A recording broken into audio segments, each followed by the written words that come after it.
The U.S. presidential election is a little over 2 weeks away, with the Democrats Kamala Harris and Republican Donald Trump sharpening their attacks in recent days in a race that's currently very close. Today, Stevie Wonder led 60th birthday celebrations for Ms. Harris, while Donald Trump marked his day serving fries and burgers at McDonald's. Well, one of the big election issues is the battle over abortion rights, as Sarah Smith reports. Her and her son, they loved coming over to play on the swing sets. Ricaria Baker is still grieving for her best friend Amber, who died just over 2 years ago. A strict abortion ban in their home state of Georgia meant that when Amber wanted one, the two friends had to travel hundreds of miles together to North Carolina.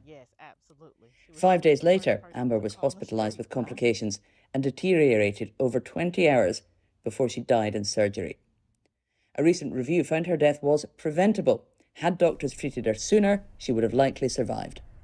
It's still like reliving it again. In fact, to know that this was preventable, it hurts even more because I feel like she should have not went through that. Nobody should go through that. They should have did something when they had to, because she probably still would be here with us, you know?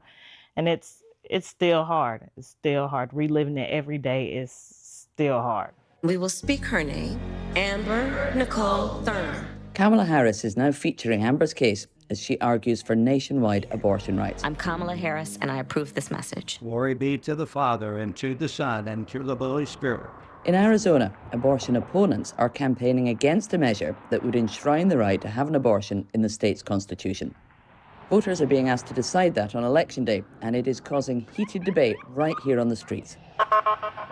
I'm happy that our government, our state, local, federal government steps in sometimes and creates laws to protect vulnerable people. I am very grateful for that. It just shouldn't be something you should be voting on. Like, I don't know why we're going back in time. I really don't understand it. Arizona's pro-abortion campaigners are often, but not always, also Harris supporters. Democrats hope the abortion question will motivate some people who care specifically about that issue to turn out and vote and cast a ballot for Kamala Harris at the same time. Abortion has proved to be a winning issue for Democrats in previous elections. So you might think it would be driving up support for Kamala Harris here in Arizona. And yet she seems to be struggling in the opinion polls, and she's fallen behind Donald Trump in this critical swing state. Donald Trump plays this issue really carefully, boasting of his role in ending the right to abortion, while trying not to sound like he supports the very strict bans he knows are unpopular with most voters. We've done something that nobody else could have done.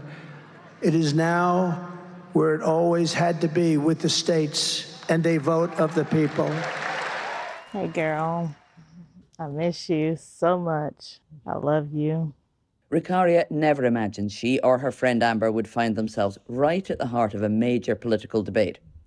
But this very raw example of the unintended consequences of abortion restrictions is now central to one of the biggest election issues in America. Sarah Smith, BBC News.